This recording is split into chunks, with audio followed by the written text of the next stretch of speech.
लोकसभा झाली, विधानसभा झाली, नगर परिषद झाली, हॅट्रिक झाली.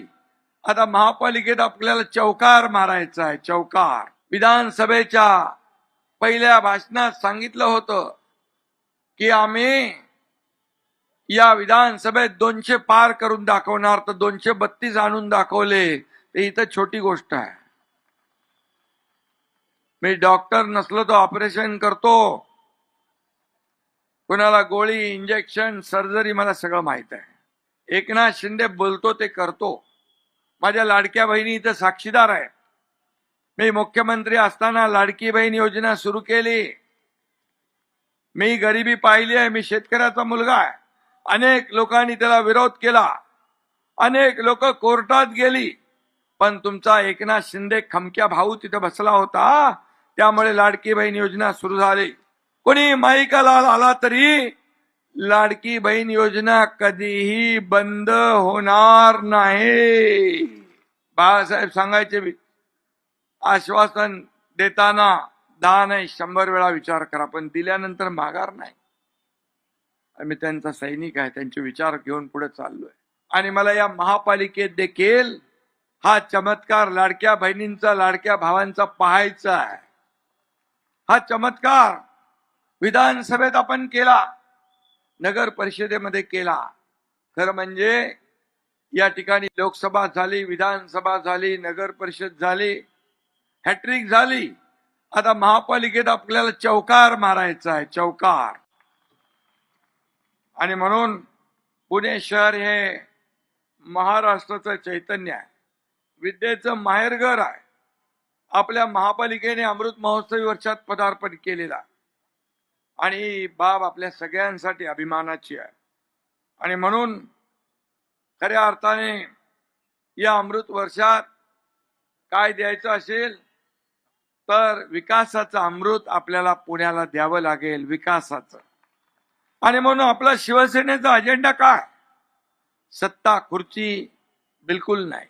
आपला अजेंडा विकास, आपला अजेंडा डेव्हलपमेंट, आपला अजेंडा सर्वसामान्याच्या आयुष्यामध्ये बदल घडवणं हा अजेंडा आहे.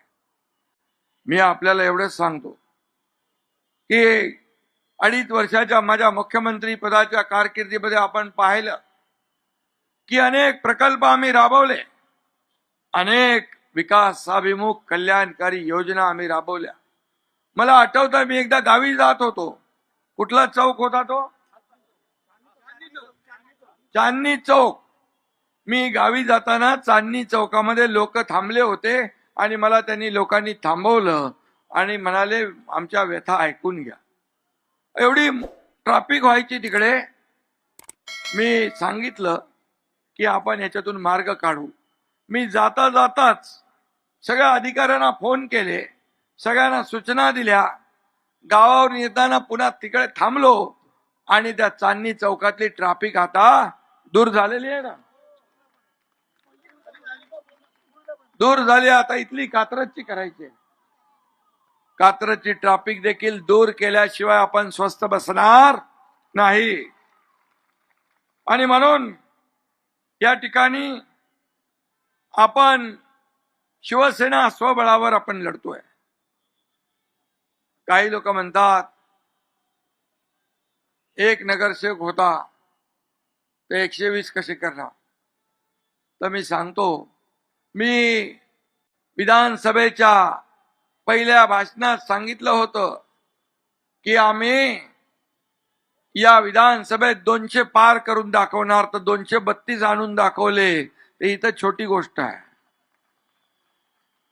मी डॉक्टर नसलो तर ऑपरेशन करतो, कोणाला गोळी, इंजेक्शन, सर्जरी मला सगळं माहित आहे. आणि त्यामुळे काय करायचं हे शेवटी जनता ठरवत असते. जनता ठरवत असते. आणि काय म्हणाल कोण?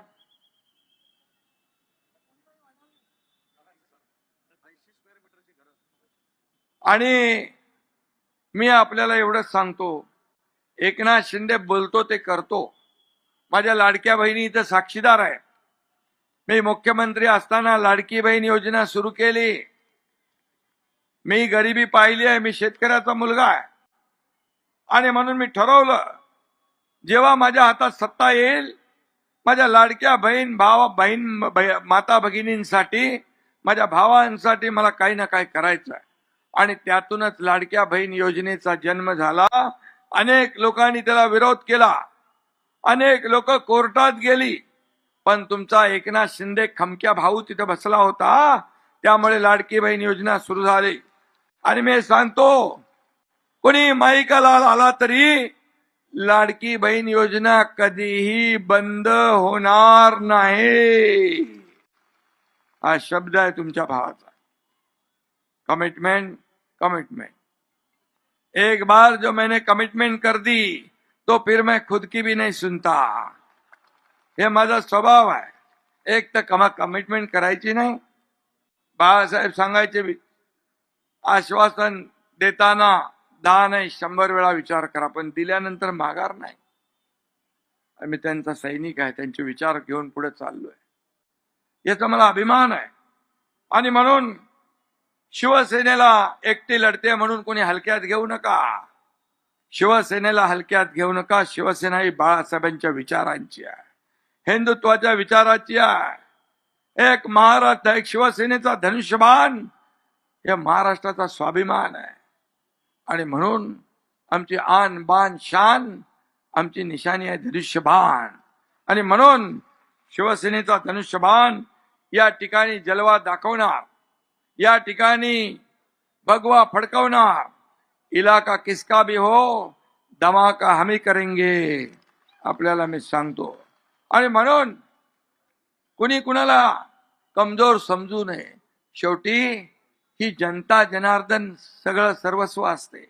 काही लोक स्वतःला मालक समजतात, मतदारांना नोकर समजतात, पण तुम्ही मालक आहात, आम्ही तुमचे सेवक आहोत. तुम्ही जर ठरवलं तर कुणाला वरती उचलता, ठरवलं तर असा आपटता की परत उठत नाही. त्यामुळे या ठिकाणी माझ्या लाडक्या बहिणी भावांना मी पुन्हा एकदा मनापासून धन्यवाद देतो. आणि लोक म्हणतात पुन्हा तिथं काय उन्ह, पण आता मी सांगतो, पुन्हा तिथं शिवसेना उन्ह. आता ती तुम्हाला उन्ह भरून काढायचं आहे. तुम्हाला जी कमतरता आहे ती भरून काढायची आहे. आणि या कात्रजच्या रहिवाशांनी एकदा ठरवलं तर ठरवलं ते करतील. शिवसेना प्लस करून आपल्याला इथं बेरजेचं